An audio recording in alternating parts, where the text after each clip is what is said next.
ओम साईं राम। मेरे अंदर साईं और आपके अंदर साईं को भी प्रणाम। बाबा में एक ऐसी शक्ति है जिसमें व्यक्ति खुद ही स्वयं ही खींचा चला आता है बाबा की ओर। जैसे एक शक्तिशाली चुंबक लोहे को खींच लेता है, वैसे बाबा भक्तों को अपनी ओर खींच लेते हैं। जो एक बार शिरडी चला जाता है वो बार बार शिरडी जाता है। बाबा की नगरी जन्नत है।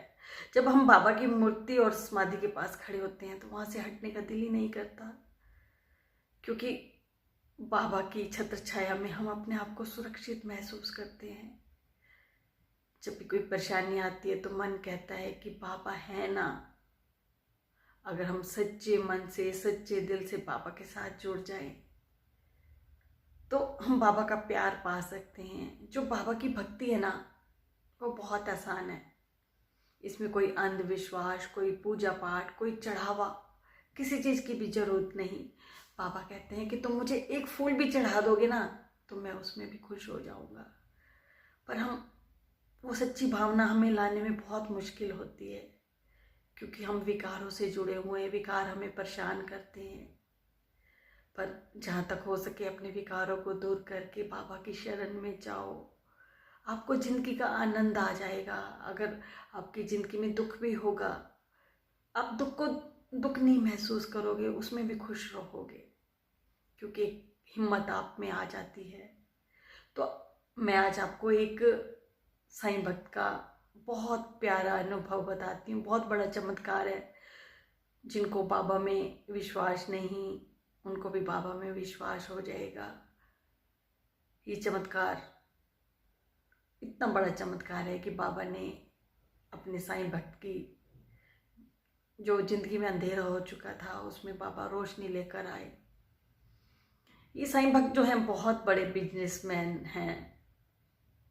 इनकी पत्नी का कुछ साल पहले कुछ हत्यारों ने घर में घुसकर निर्मम हत्या कर दी। जो पुलिस थी ना, वो अपराधी ढूंढ नहीं पाई और पुलिस ने अपनी साख बचाने के लिए इन साईं भक्त पर इनकी पत्नी का हत्या का इल्जाम इन पर ही लगा दिया और इनको जेल में डाल दिया। ये तो बहुत हैरान, जब जेल में गए तो मुसीबतों का पहाड़। क्योंकि एक तो देखो, पत्नी को खोने का गम, और एक मान प्रतिष्ठा थी समाज में, मान सम्मान था, उस पर भी कलंक लग गया। और घर में बूढ़े माँ बाप और जवान बच्चे थे, वो भी बेसहारा हो गए। उनकी देखभाल करने वाला कोई नहीं था, क्योंकि एक सदस्य तो भगवान के पास चला गया और दूसरे सदस्य को जेल में डाल दिया गया। तो ये ईश्वर से भी नाराज हो गए कि उम्र की इस पड़ाव में, इनकी उम्र 50 साल है, कि इस उम्र के इस पड़ाव में भगवान मेरे, तुमने कौन से कर्मों की ऐसी सजा दी है जिसका इन्होंने सपने में भी नहीं सोचा था। ये निराशा के घोर अंधकार में डूबते जा रहे थे। तभी इनको जेल में बाबा की एक बुक मिली, बाबा में आई आंसर। ये साईं बाबा की बुक थी। ये साईं बाबा को नहीं जानते थे, इन्होंने बाबा का नाम ही नहीं सुना था।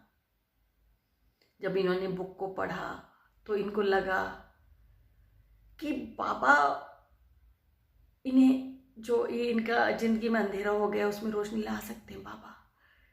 उन्हें एक आशा की किरण दिखाई दी और फिर इन्होंने बाबा के बारे में जानने की कोशिश की।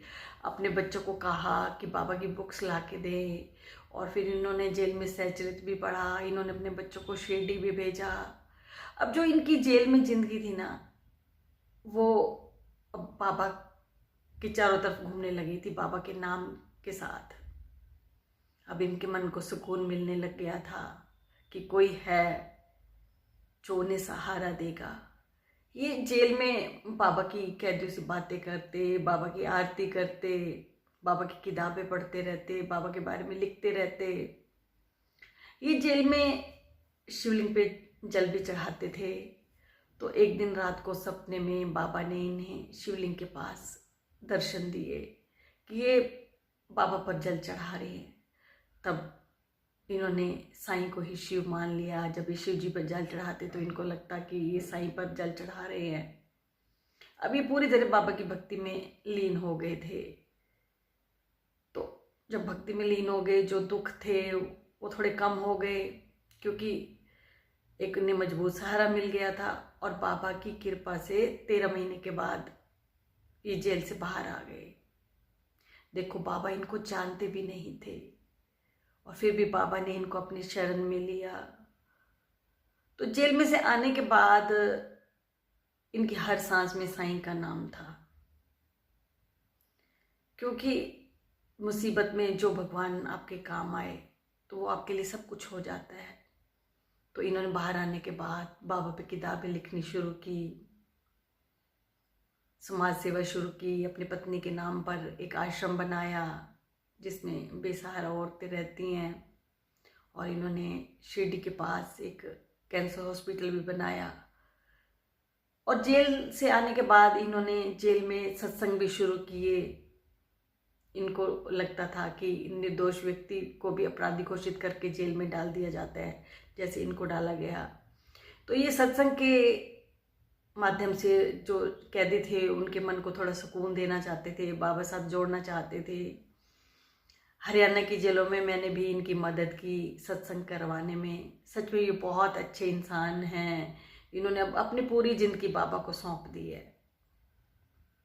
लोगों को अपनी जो इनकी फैक्ट्री है वहाँ पे भी 500 से 1000 लोग दोपहर को लंगर करते हैं, भंडारा होता है वहाँ पर। इनको बाबा के सिवा कोई नज़र नहीं आता। सच में बाबा के साथ जो इंसान गहराई से जुड़ जाता है ना, बाबा उसको नेक कामों में लगा देते हैं। बाबा की भक्ति का बस एक यही तो प्लस पॉइंट है कि इंसान बहुत अच्छा बन जाता है, दूसरों की मदद करना सीख जाता है।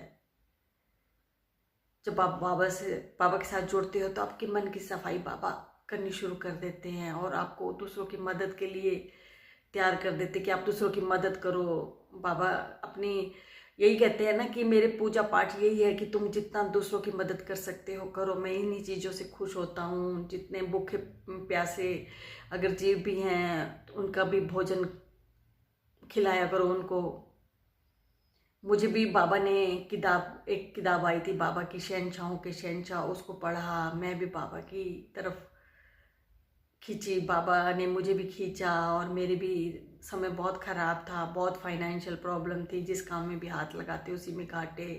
मन बहुत परेशान था। बाबा ने अपने शिरडी बुलाया और फिर तो कोई दुख ही नहीं लगते थे। तो इसलिए मैं आप सब लोगों से कहना चाहती हूँ कि बाबा के साथ दिल से जुड़ो, गहराई से जुड़ो।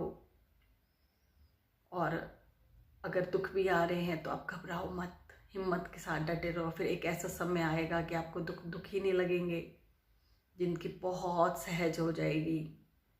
बाबा की भक्ति जीना सिखा देती है। बस आज इतना ही। अगर आपको मेरे वीडियो अच्छे लगते हैं तो प्लीज़ लाइक करें, सब्सक्राइब करें, हो सके तो शेयर भी करें। ओम